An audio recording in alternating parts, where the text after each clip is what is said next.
welcome to the In His Voice podcast, hosted by me, Rob L. Lowe, where we talk about the trials and tribulations that deeply impact the lives of boys and men of all ages and of all races.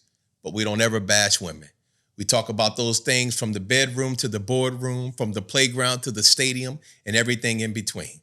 Today, I have a special guest, Mr. Rory Anderson. Rory, welcome to the show. How you doing, Rob? Man, appreciate it. Listen, this show today is special because I couldn't think of anybody better that I knew, especially here in Orlando where we live.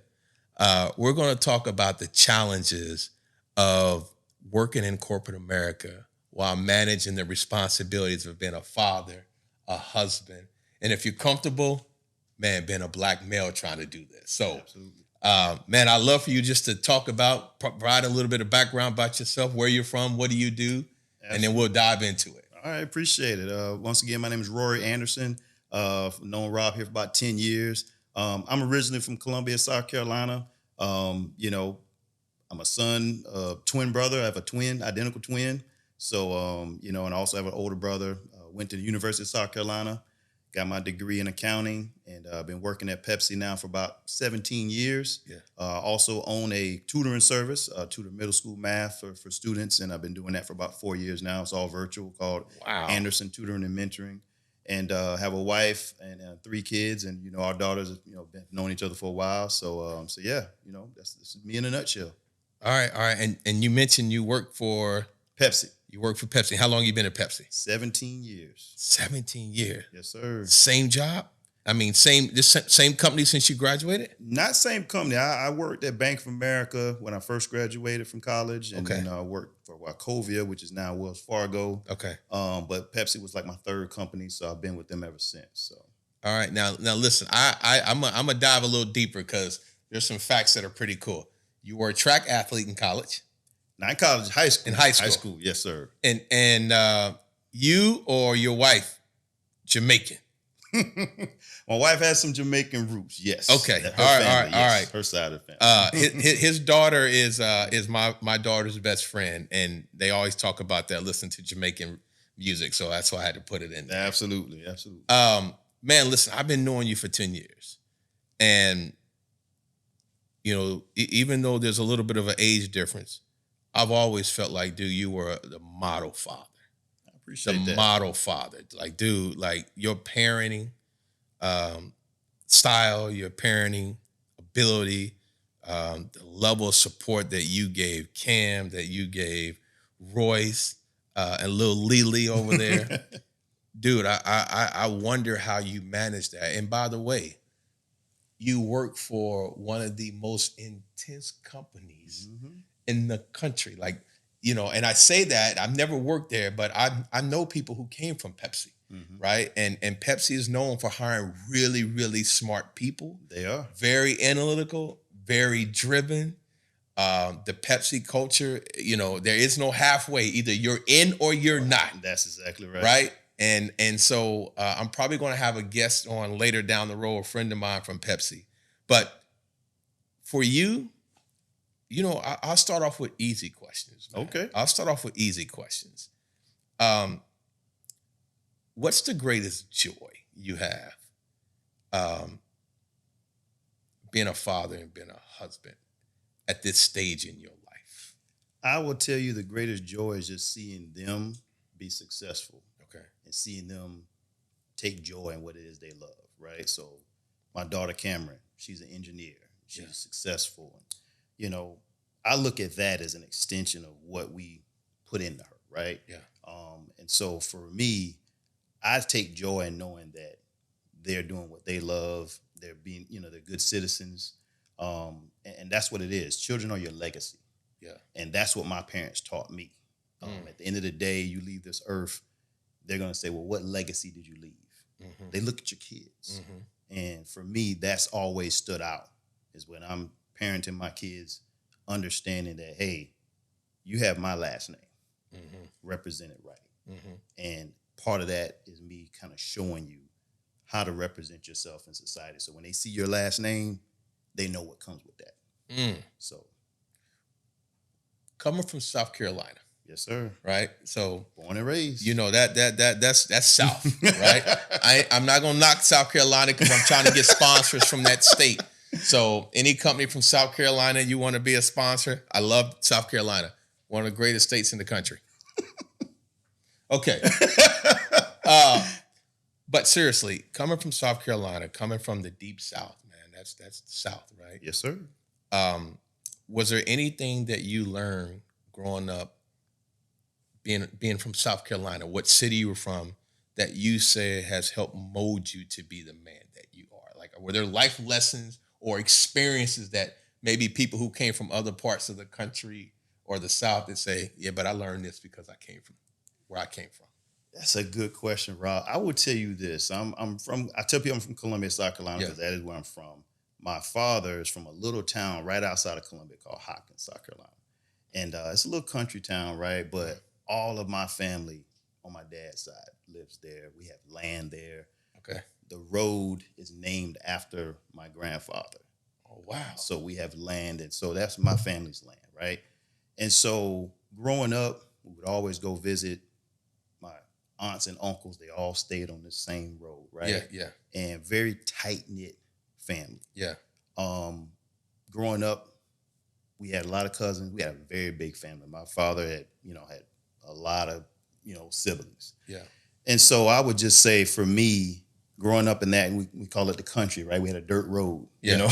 Yeah. Nothing was given to you. We learned, hey, you got to earn everything you get, right? Yeah. And so for me, always look at that and say, it doesn't matter where you come from. Yeah.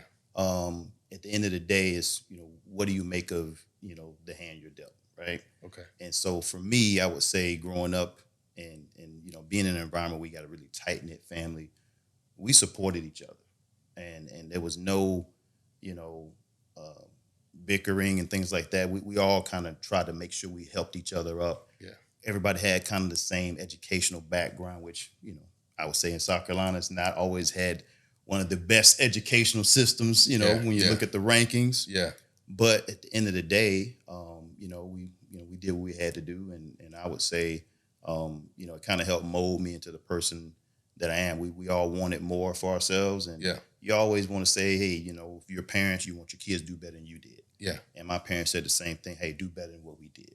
And that's what I felt like we needed to do. And so, like I said, that was just kind of, for me, it kind of established a foundation for where I was going to go in life. Growing up in South Carolina, you went to South Carolina, University of South Carolina to run track, right? D1 school. I didn't run track there, but okay, all right. You went to D1. Dude, you majored in accounting? Yes, sir. Accounting? Yes, sir. Debits and credits. Hey, dude, you're a smart dude. Like, did you know that's what you wanted to do? Like, oh yes, at a very early age. Okay, tell me about that fascination. Like, dude, I graduated from the School of Business. Accounting was my initial major. Mm-hmm. I took them first 2 accounting courses, and I switched to business management. So, right. So you went to a prestigious school, and you graduated with an accounting degree. So, yes, sir. So tell me about that. Where did that interest come from? The interest came from in high school. Yeah. Our teachers would always say, well, what is it you want to do when you grow up or graduate? Yeah. What do you like? Math was always my favorite subject. Hated history, hated science. English was not my, one of my favorites. It was just always math. Wow. People are like, well, why math? Because math is one of those subjects that tend to confuse some people. Yeah. For me, I looked at math as universal because you couldn't tell me that my answer wasn't right. If I was in English class and I write a paper and I hand it to the teacher and she'd read it, it's subjective. Yeah. And I'm like, you can't do that with math. There is an answer. And you can get to it a number of different ways, but there's always an answer. And I like in math to like putting puzzles together. Numbers, I can piece together and different, whether you're dealing with algebra and variables. I like piecing things together and getting to the end. And so I knew I was going to have to do something that involved numbers. And so when I started looking at careers that involved numbers, accounting was one of the first that popped up. So I said, okay, I'm going to take an accounting course in high school just to see what it's like. Yeah. So my school offered 2 accounting courses, accounting 1, accounting 2. I took both of them. And I just loved it. It made sense. And, when you think about businesses and how they run, every business has to have, an accounting department, a finance department, because at the end of the day, it's about making money. And if you don't keep track of that and account for that, all your transactions and things, then obviously it can be mismanaged. But for me, I always was fascinated with numbers, and that's where it came from.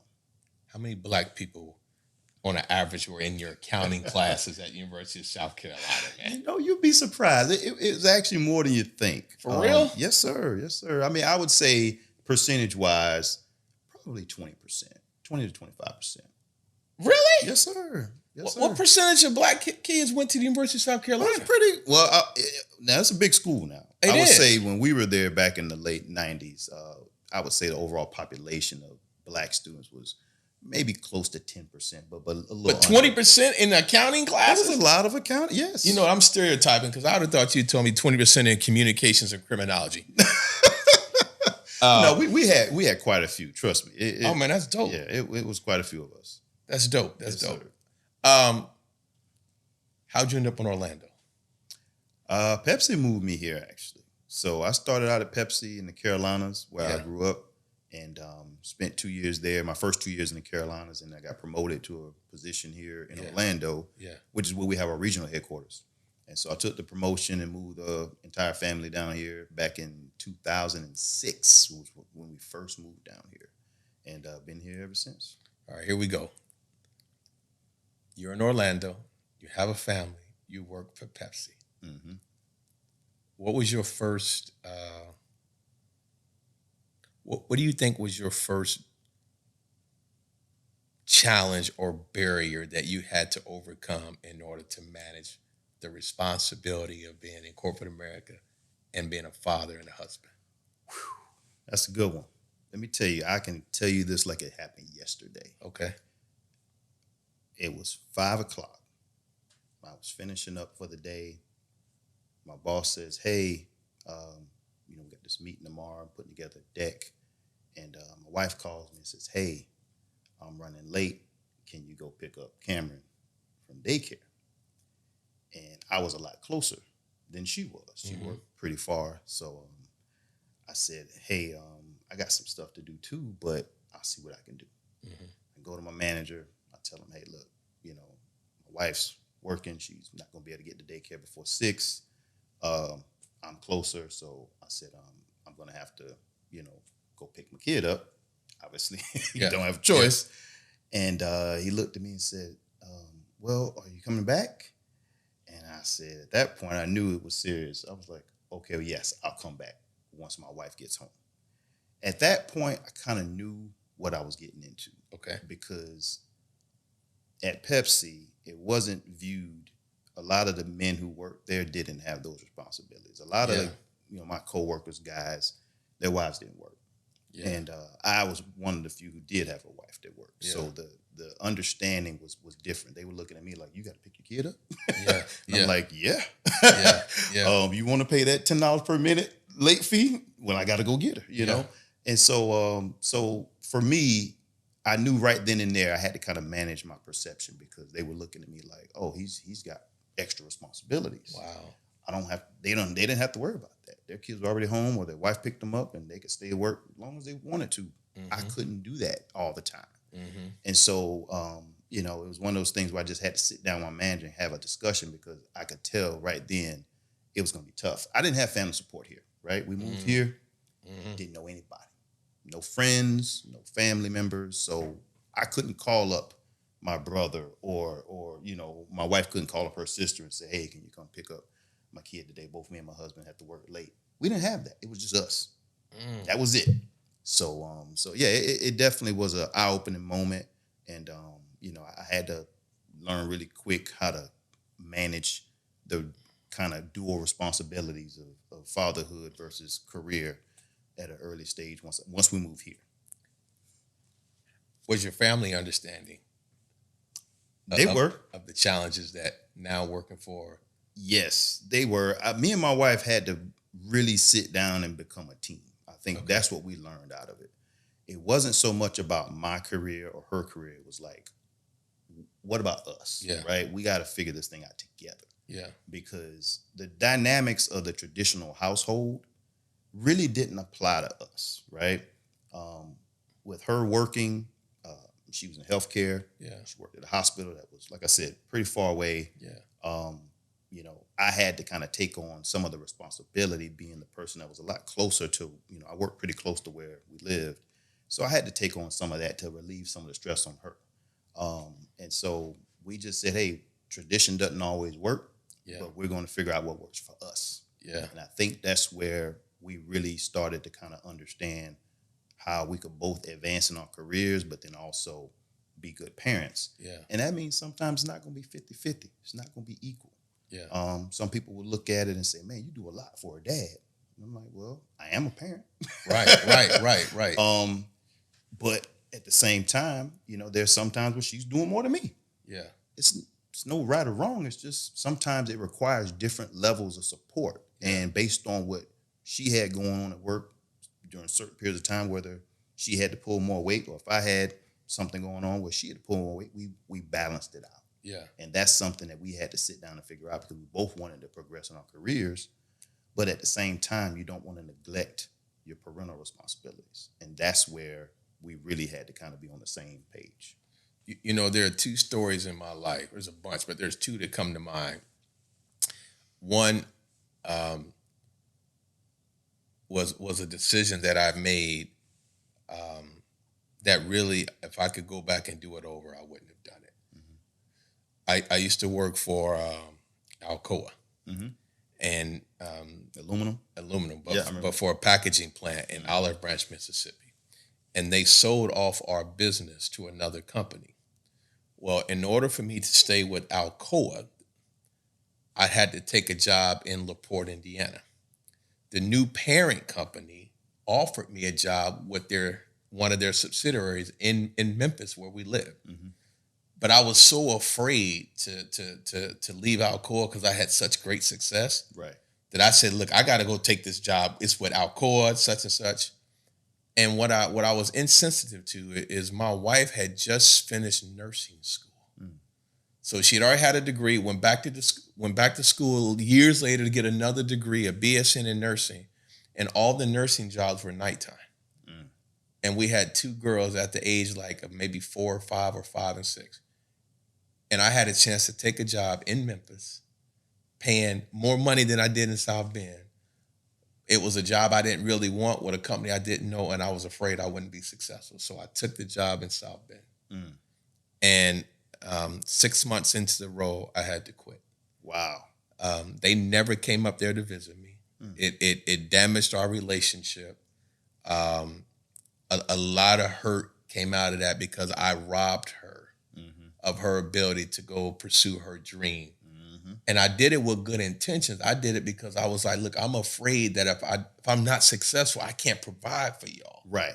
That's what I was thinking. I wasn't trying to rob her. I was like, look, I got to make sure at Alcoa they love me. Right. At least I felt that way. Mm-hmm. So if I go there, I'm going to be successful. When I got there, that plant wasn't the plant that I worked at. Right. I was a stranger. Mm-hmm. Right? I was a stranger. I remember being in my office in February of 1999. February. I'm sitting in my office and I thought, and by the way, I'm the only person who looks like me in a management role in LaPorte. 700, 800 folks plant. I'm the only person who looks like me in any management role, let alone the head of HR. I thought I had a heart attack in my office. And when it happened, my staff, they came in there. They said, we'll take you to the hospital. The guy who I was replacing, he was retiring, so I started to help him in his transition. He was still there as an older gentleman, white gentleman. They took me to the hospital, the nurse did, in LaPorte, Indiana, and they left me there. Mm. They didn't even stay. Wow. They left me there. And I'm laying in there, they're running all these tests to see if anything's wrong. My wife just happened to be in Decatur, Illinois, visiting her parents 3 hours away. And she didn't even come to see me. Mm. She's like, I'm here. Call me when you're okay. Let me know. But I'm landing on this hospital bed in this all-white town. Right. Like, my family live in Olive Branch, Mississippi. I'm up here. I've been here 6 months. They've never been. And I'm thinking, I'm going to die. By yourself. By myself. Because I thought I was doing what's right, trying to provide for them, because I was afraid of failing. Right. Right? And I say that story because I commend you for being able to say, look, we're going to have to sit down and work through this. Yes. See, I didn't do that. Okay. I just took matters into my own hand and say, look, you ain't been working for the last couple of years. You've been in school. I know you got this degree, but I don't know if it's going to work. You know what I mean? I know I've delivered, but I was so insensitive that thing damaged our life, man, for years. It really did damage to our relationship. She never said anything at the time, but later we had a discussion about it, and it was, man, and so when I think about the second story I was going to tell is, I'm here in Orlando. I'm the head of HR for a company here, and I was leading this huge project, but I had to go to Charlotte. Well, Robin had to work. She's a nurse. It's night shift, and she's night shift, and the daughters, I had to catch a plane, but my oldest daughter was like 11 at the time, and another one was 10, and they was like, yo, but we need you here in Charlotte. And I was like, yeah, but that means I got to leave home at 3 a.m. to catch this plane. And they were like, yeah, we need. I said, but can I come later? And they was like, no. And it hit me. I was like, wow. I'm telling you, my wife is at work. My daughters, who was 11, maybe 10, they're in the house sleeping. And you want me to leave so I can get on this plane because you need me there. But you're not willing to say, hey, look, come here later in the day. We get it. And I think those were eye-opening moments for me. Absolutely. Where I walked away from corporate America 3 weeks ago. Lily said, that's it. I'm done. To pursue this thing about podcasting, my autobiography, trying to get the book out there. I want to do leadership retreats. But going back to the story is balancing this thing, man. Trying to make the right decisions about, I need to provide for my family, but be supportive of them. Correct. And so I'm going to come back to you. What's the hardest decision you had to make? Oh, that's a good one. I will say this one, because when we graduated from college, we had my first daughter 6 months after we graduated. Wow. So both me and my wife were early in our careers. And so we were living in Charlotte, North Carolina, working, just trying to find our way. About 3 years in, my wife was teaching middle school science at the time. Yeah. And she hated that job. She came home, said, I can't do this long term. And she had a biology degree, but, she said, I really want to go back to school. I said, what do you want to do? She said, I want to get a degree in nursing. I said, okay. She said, but I want to go full time. I don't want to have to worry about working. I want to just do it and get it done. She said, but I don't know how we're going to do that.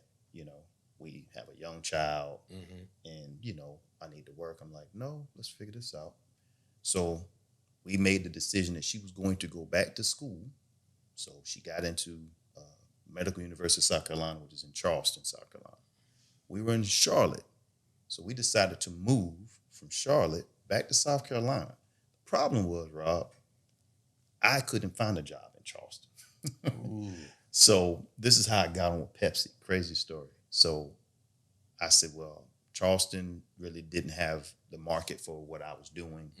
So I looked in Columbia, South Carolina, which is about an hour and a half from Charleston. I ended up finding a job at Pepsi, very good job. Only problem was my wife was going to be in Charleston going to school. Wow. And so I had to take our daughter with me for the 2 years that she was in school so she could concentrate. Wow. I did not know that. Yes, sir. So Cameron was about 4 or 5 at the time. And so Cameron and I lived in Columbia while my wife went to school in Charleston. And it was about Yeah, it was 18 to 24-month program. And you just here on the weekends. You see on the weekends. We did that for 2 years. Wow, So dude. you talk about sacrifice. Dude. Dude. That's what we had to do. And I knew, for me at least, I still had a good job. It just wasn't in the city she was in. Yeah. But I was still able to provide. Yeah. And that 2 years of me being the primary parent really taught me a lot about myself. Now, keep in mind, I did have family support. Yeah. Columbia, we were living. I had my parents there. I had my brother, my wife. I had my brother-in-law there. So I had a lot of support. So it wasn't like I was a single parent, right? Yeah. And the funny thing was, Rob, I took that time to go back to school too. And I went and got my MBA. While you're raising Cam with the help of your wife, right? But on the weekends, still supporting her and working for Pepsi at the time. Yes, sir. Woo, dude. So we did that for a 2-year period. And so when she finally finished school, and the timing is just crazy, in 2006, she was done. And that's when Pepsi moved me from South Carolina down here to Florida. That's how we got here. And that was the first time we had gotten kind of back together as a cohesive family unit. Those 2 years, it was rough, but we did it. I ended up with my MBA. She got her master's of nursing, kind of health administration. Yeah. And, we didn't look back, man. But that's one of those decisions where you talk about a turning point in your marriage and career. Yeah. That was the turning point, because I knew in order for us to be successful, she had to be happy in what she was doing, and she wasn't when she was teaching. Yeah. So I had to make the decision to say, you know what, let me take ownership and ease that burden on her so she can concentrate and do well in school. And she did. And, so at the end of the day, you talk about, your wife maybe resenting the fact that you might have taken that job where, you said, hey, I got to be a provider. Yeah. I didn't want my wife resenting me saying, hey, you didn't allow me to go to school and do what I want to do, right? Yeah. So sometimes, even as a provider, you got to step back and you got to say, hey, you know what? I'm still going to provide, even though it may be from a distance. Yeah. But I'm going to let you go do you, because at the end of the day, I need you to be the best version of yourself when you come with me, and then we can be a better version of ourselves. Bro, I wish you'd have been in my life in 2003 and would have said, look, brother, I know you successful, but just take the job in Memphis. And the job in Memphis paid more. Oh, wow. Than the one in, and what's crazy, like this is just, I don't know what it is, dude. In Tennessee, they have no state income tax. Right. So I wouldn't have paid state income tax. It paid $20,000 more than the job in Indiana. And the job in Indiana had state income tax, county and city. But Rob, the reason you did that was because you were comfortable. We don't like being uncomfortable. Yeah. We don't like making uncomfortable decisions. We go with what's I don't want to say what's easy. Yeah. But sometimes you got to go with the road less traveled. Right? Yeah. And when we talked about making that decision to move from Charlotte to South Carolina and then living in different cities, it seemed crazy, but we couldn't worry about what the outside world was thinking. Yeah. We had to do what was best for us. Yeah. And we had those conversations, and we had conversations with people that we needed to help support us as we made the decision. Yeah. And at that point, it was just about, hey, man, let's do what we got to do and not look back. Because I think we get caught up on the tradition, right? Yeah, like you said, the role of the provider and, making decisions that you feel are best, not just for you, but for your family. Yeah. But sometimes you end up making the decision that's not so best for everybody else, right? Yeah. And so, for me, I always had in the back of my mind, I got to make sure my wife's good. Because if she's not, then, this whole unit is not good. It's that foundation, And so, it was a hard decision, but it was the best decision.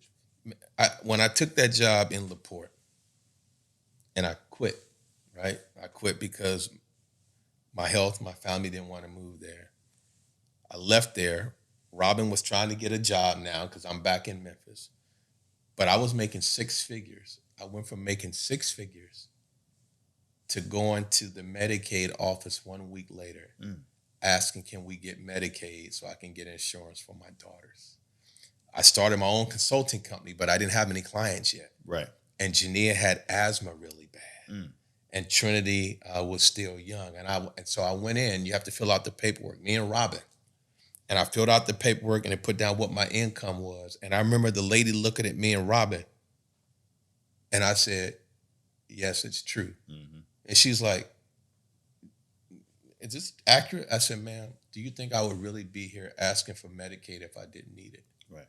And this was in 2000, no, this was in 2004. Yeah, 2004. I think I said 99. I had it wrong. I'm sorry. This is in 2009. Those are the dates. So in 2009, I left Alcoa. I started my own company, and I had to go get on Medicaid. And here's the jacked up part, right? This was the most humbling experience.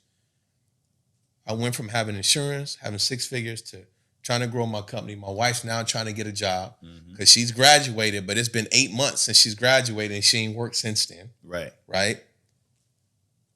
She gets a job with insurance.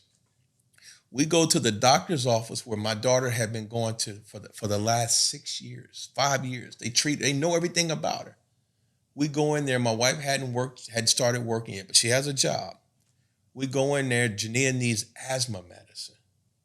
The doctor says, "Sorry, I can't take Medicaid." I said, "But you know she has asthma." Right. "We don't take Medicaid." Told me that. Me and my wife. Just so happened my wife had her insurance card for her new job. And I just wanted to see.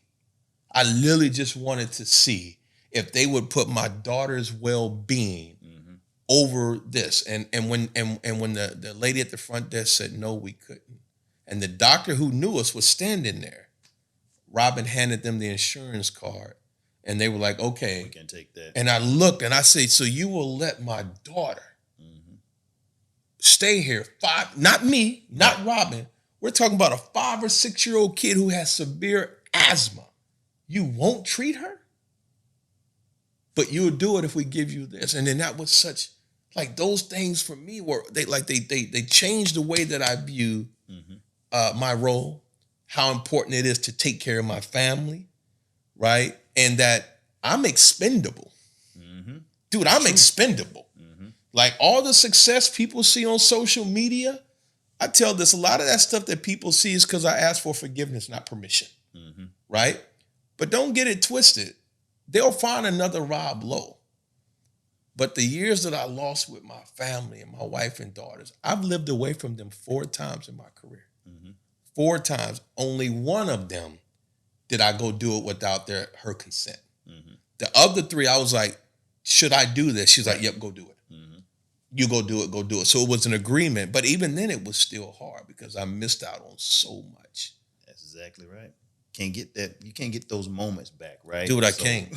I can't. And it affected my relationship a lot. Even though it was a mutual decision, I would be naive to think it didn't affect the quality of the relationship that I have with my daughters and even my wife to some degree. Right. And so now, as I embark on this new journey, I'm trying to make up for some of that. And even this morning, Robin came to me. I was laying in the bed just this morning. I'm working on social media, trying to promote the podcast. And she was like, "Look, I want to tell you something. I don't want you to get upset." She's like, "But just hear me." And I looked at her and she's like, "I know you're working really hard and you're going to be successful." She's like, "You have drive. I know you." She says, "But they leave in 5 weeks. Just be more attentive when you're here." Right. And I looked at her and I'm thinking, like, my first instinct was and I caught myself like, "Shut up. She's trying to give you some wisdom right Absolutely. You got to accept it, though. Yeah, she's trying to give you some wisdom. She knows you're grinding, you want to provide for them because you're their father. And I don't want them to struggle like my childhood. Right. Man. I don't want them to have my experiences. But there's a balance. And so, this is the podcast where I get to open up and be like, "Man, I done messed it up so many times with good intentions."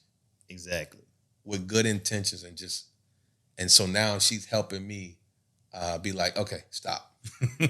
Stop." Like, if you don't mind sharing, I want to ask you this perspective.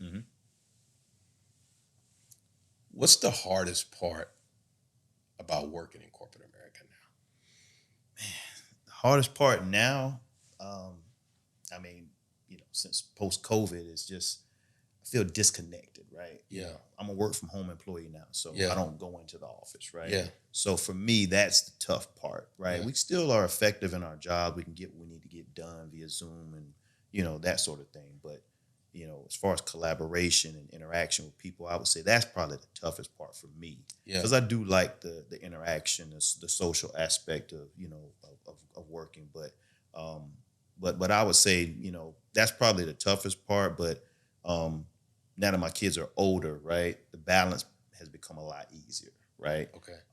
So now I don't really have to worry about obviously I'm working from home, right? Yeah. I think the difficulty now is, especially during the summertime, making sure that they don't interrupt what I got going on at work, because they're at home. And so, that's probably the toughest part. But other than that, I would say it's gotten a lot, better. But yeah, just trying to manage, working from home and then my wife works from home too. Ooh. So both of us being home, we had to kind of separate our workspaces. Yeah. So she's downstairs. We have an office downstairs, and then I'm upstairs. Okay. So we try to, make sure that we, give ourselves that privacy and that space that we need. Yeah. But yeah, we both work from home, man. So it's been different. So, have you had to adapt over the years to adjust to how to work in corporate America, the changing climates in corporate America over the last 5 to 10 years? Were there periods where has nothing to do with Pepsi, sure, but what you saw in the world? Like, how did you navigate all of those emotional challenges that happened in the last, 3 to 5 years? That's a good question, man. I would say, for me, it's one of those things where I was very hesitant to speak up about certain things. I think we've always been taught, be quiet, keep your head down, don't make too many waves. You're in corporate America, get a good job. And sometimes you feel like you're not bringing your authentic self to work because you feel like you got to kind of mute it a little bit. Yeah. I think over the last couple of years with everything that's happened, I find myself not wanting to do that anymore. I'm going to speak up. I'm going to speak my mind on how I feel. Every day is not a good day. I'll be honest about that. Yeah. Sometimes you got to say when you're not okay. Yeah. And I think that for me, that's just part of the maturity of saying, hey, look, I've gotten to this point, but I got to be me. Yeah. I can't be nobody else. You look at me, what you see is what you get. I'm a black man in corporate America. I deserve to be where I'm at. I earned everything. Nobody, it wasn't handed to me. Right. But at the end of the day, I think that people need to be able to see me and in that light because, once again, when things happen, and you mentioned last 3-4 years with all the things we've seen in society, even after the George Floyd incident, right? A lot of folks were reaching out just to, because I think it was one of those kind of watershed moments where you say, hey, man, like, I think the world kind of saw things differently after that. And they're looking at me like, hey, how do you feel? Right. Yeah. And I'm not going to lie, for me, I didn't even want to answer that kind of question. It was like, it took this for you to ask me how I feel as a black man. Right. I've been here 17 years, Yeah. So for me, while I appreciate the concern, the empathy, it still kind of was like, now you're asking me how I feel. Yeah. When we as black men have, been feeling certain types of way about our journey and how we had to get to where we are. Yeah. Probably by, working a little bit harder, having more credentials than some of our counterparts who had less credentials and didn't have to work as hard, right? Yeah. So, it was one of those things where I'm not going to be silent anymore, right? I'm going to tell you how I feel, and it's up to you to accept that. And, I can't be responsible for how you feel about something that's personal to me, And so, I would say speaking fearlessly has been probably one of the, changes I've had to adjust to and be unapologetic about it. There you go. I mean, we always, end up, we say things, but then, we're not unapologetic. I'm unapologetically me. Yeah. And I'm not changing that for anybody. I anybody who knows me, I say this. God put me in a position not for me. Like, I truly believe that. Like, and it's crazy because every job that I get or that I've had, the one before it prepared me for the craziness that one was going to bring. Whatever, like, God just, I don't know what it is. He has this thing with me. He said, I'm going to drop you in the places where people have no voice and you're going to have to be their voice. It happens. Like, every job I've been in, I'm the one who say, all right, ain't nobody else going to stand up. I'll stand up. Right. And it to some people who don't understand that, I'm a person that I can't look myself in the mirror if I know I didn't exercise my voice. Right. Whether it's for me or other people who are being misrepresented or mistreated, I can't do it. Like, I cannot let it go and turn a blind eye to it. So I have to speak up. Here's my last thing. I want to get your thoughts. Okay. You have 2 beautiful daughters, right? But you have this son, right? Yes, and this podcast is called In His Voice.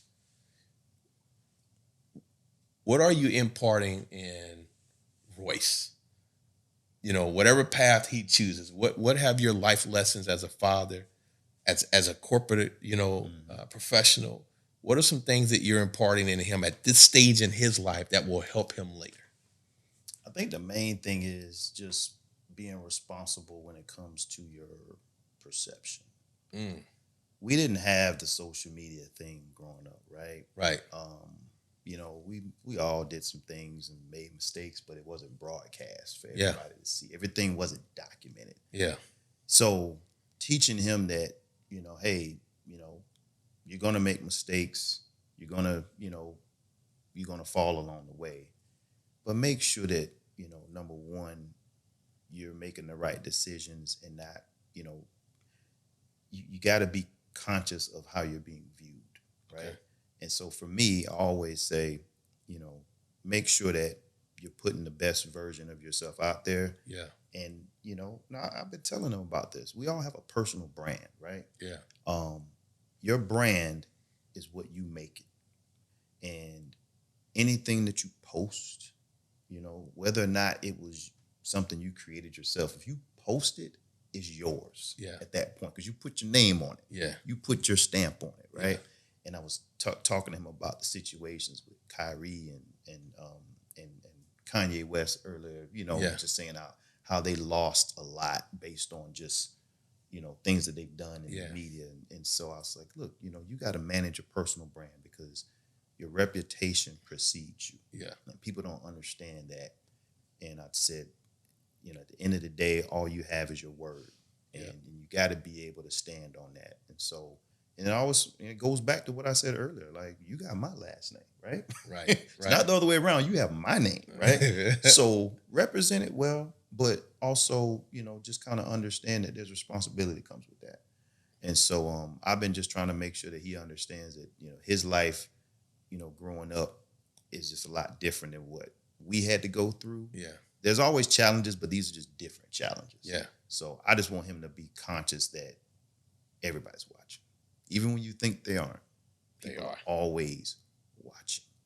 Well, listen, my brother, I'm going to end on that note. Thank you for coming and joining the podcast, In His Voice podcast with Mr. Rory Anderson.